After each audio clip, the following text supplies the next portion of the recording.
ഇനി നമ്മൾ പഠിക്കുന്നത് ഹെറിംഗ് ബോൺ സ്റ്റിച്ചാണ്. ഈ ഒരു സ്റ്റിച്ച് ഹാൻഡ് എംബ്രോയ്ഡറിയിൽ ഒരു പോപ്പുലർ സ്റ്റിച്ചാണ്. ഈ ഒരു സ്റ്റിച്ച് എക്സ് ആകൃതിയിൽ, അതായത് ഇൻറ്റു ആകൃതിയിൽ വരുന്നത് കൊണ്ട് ഇത് കുറച്ച് നീറ്റായിട്ടും ഒരു ഡെക്കറേറ്റീവ് ലുക്കും നൽകുന്ന ഒരു ഡിസൈൻ സ്റ്റിച്ചാണ്. ഇനി ഇതെങ്ങനെയാണ് ചെയ്യാൻ നോക്കാം. ആദ്യം നമുക്ക് 2 പാരലൽ ലൈൻ വരച്ചു കൊടുക്കാം.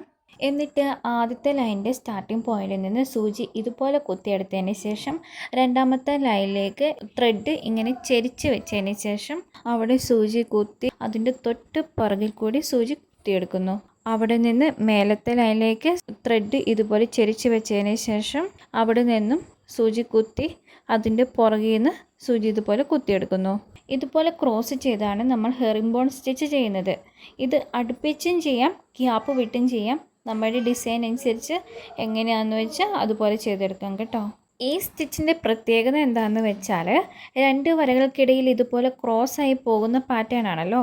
അതുകൊണ്ട് തന്നെ ഇത് ബോർഡർ വർക്ക് ചെയ്യുന്നതിനും ലീഫ് ഡിസൈൻ ചെയ്യുന്നതിനും ഫില്ലിംഗ് വർക്ക് ചെയ്യുന്നതിനും ഒക്കെ ഇത് ഉപയോഗിക്കാം. പിന്നെ ഇത് സ്റ്റിച്ച് ചെയ്യുമ്പോൾ ശ്രദ്ധിക്കേണ്ട കാര്യം ഒരേ അകലം പാലിക്കണം എന്നതാണ്.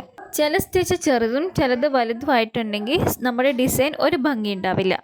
നെക്സ്റ്റ് നമ്മൾ പഠിക്കുന്നതാണ് ഫെദർ സ്റ്റിച്ച്. ഇത് ചെയ്യാനായിട്ട് പാരലായി 3 ലൈൻ വരച്ച് കൊടുത്തിട്ടുണ്ട്. ഇതെങ്ങനെയാണ് ചെയ്യാൻ നോക്കാം. ആദ്യത്തെ ലൈനിൻ്റെ സ്റ്റാർട്ടിംഗ് പോയിന്റിൽ നിന്ന് സൂചി കുത്തി എടുത്തിട്ട് രണ്ടാമത്തെ ലൈനിലെ സ്റ്റാർട്ടിംഗ് പോയിന്റിലെ സൂചി കടത്തി വിടുക. അപ്പം കടത്തി വിടുമ്പോൾ ത്രെഡ് മുഴുവനായിട്ട് വലിച്ചു കൊടുക്കരുത്. കുറച്ച് ത്രെഡ് വിട്ടതിന് ശേഷം രണ്ടാമത്തെ ലൈനിൻ്റെ കുറച്ച് താഴെയായിട്ട് സൂചി താഴേക്ക് ഇറക്കിയിടുക. താഴേക്ക് ഇറക്കിയിടുന്ന സമയത്ത് ത്രെഡ് സൂചിയുടെ ബാക്കിലേക്ക് ഇടുക. അപ്പം ഈ ഒരു ഷേപ്പിൽ കിട്ടും.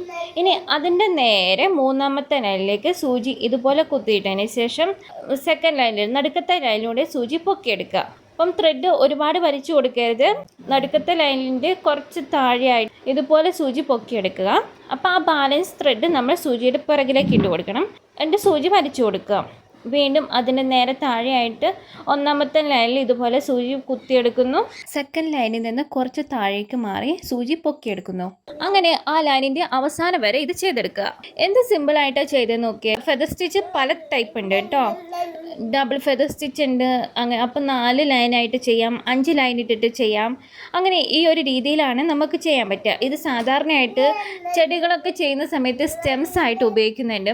അതുപോലെ മരങ്ങളൊക്കെയാണ് ഡിസൈൻ ചെയ്യുന്നതെങ്കിൽ മരങ്ങളുടെ ശാഖയായിട്ട് ഈ ഡിസൈൻ ഉപയോഗിക്കുന്നുണ്ട്.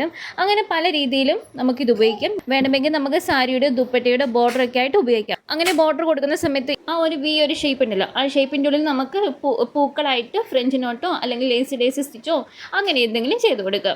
ഈ സ്റ്റിച്ച് ചെയ്യുമ്പോൾ ശ്രദ്ധിക്കേണ്ട ചില കാര്യങ്ങളുണ്ട്. ഓരോ സ്റ്റിച്ചും ഒരേ നീളത്തിലും അകലത്തിലും ഒക്കെ ആയിരിക്കണം. അങ്ങനെ ചെയ്താൽ ഫിനിഷിംഗ് ലുക്ക് വളരെ വൃത്തിയായിട്ട് ലഭിക്കും. പിന്നെ നൂല് വളരെ മുറുക്കിയെടുക്കുകയോ അതുപോലെ തന്നെ ഭയങ്കരമായിട്ട് അയച്ചിടുകയോ ഒന്നും ചെയ്യരുത്. ഒരു മിതമായ രീതിയിൽ വേണം നമ്മൾ സ്റ്റിച്ച് ചെയ്തെടുക്കാൻ. നിങ്ങൾക്ക് വേണമെങ്കിൽ ഡിസൈൻ അനുസരിച്ച് ചെറുതായും വലുതായും ഈ ഒരു സ്റ്റിച്ച് കൊടുക്കും. പിന്നെ ചെറിയ സ്റ്റിച്ചുകളാണെങ്കിൽ ഒരു നല്ല ലുക്ക് തന്നെ കിട്ടുന്നതായിരിക്കും.